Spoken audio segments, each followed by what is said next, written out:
Good evening once again. Welcome to Devotional. I invite you to please pray with me. Let us pray.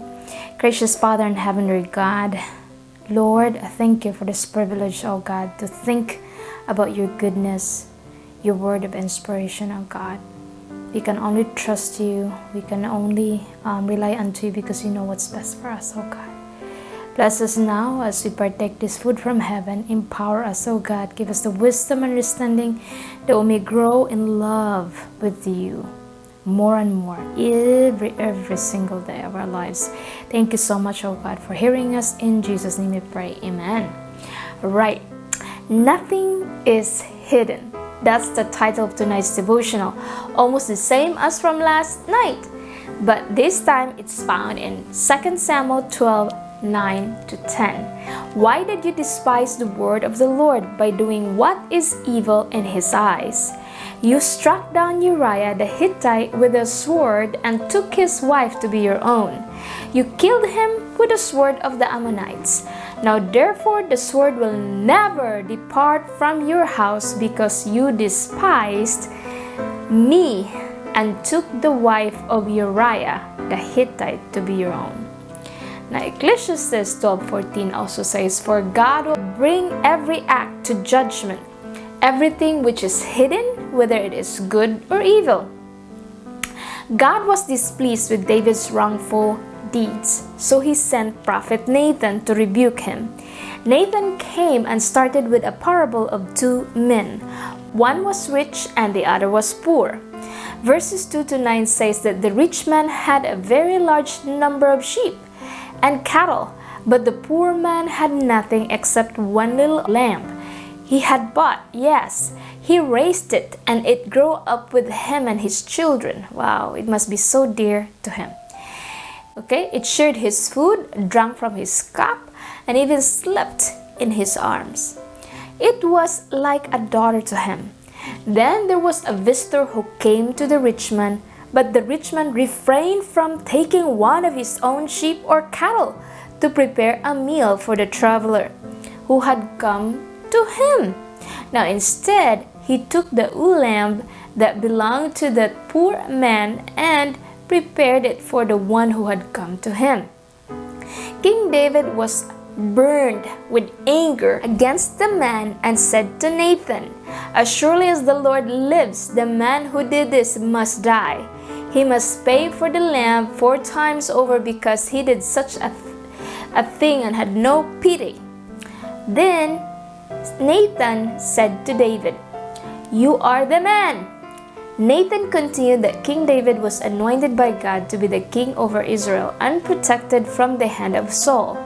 God blessed him with wealth, fame, successes, and victories in all the wars.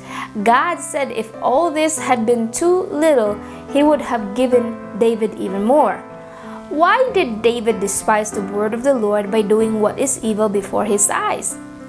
David struck down Uriah the Hittite with the sword of the Ammonites and took his wife to be his own. What was done cannot be undone.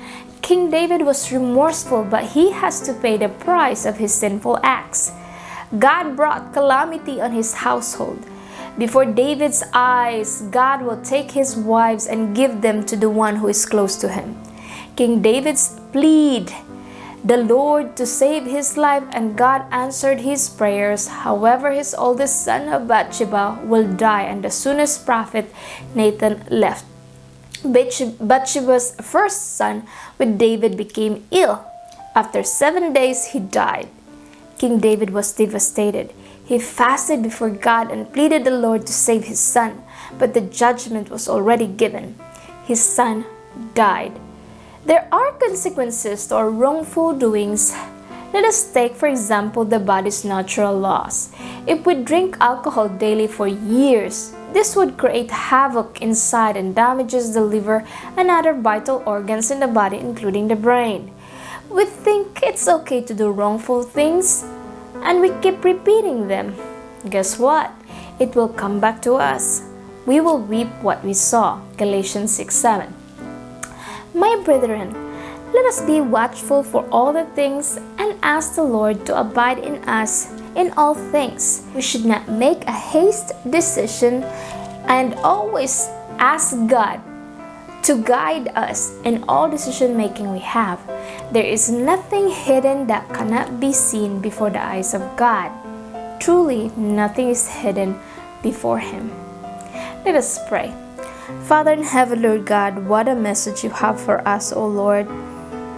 We learned from David's story, O God, even though how remorseful he was, the things that's done cannot be undone, but he suffered the consequences, O God. Even his son, O God, died because of this. And in fact, his wives also were taken away from him to someone close to him, his very own son.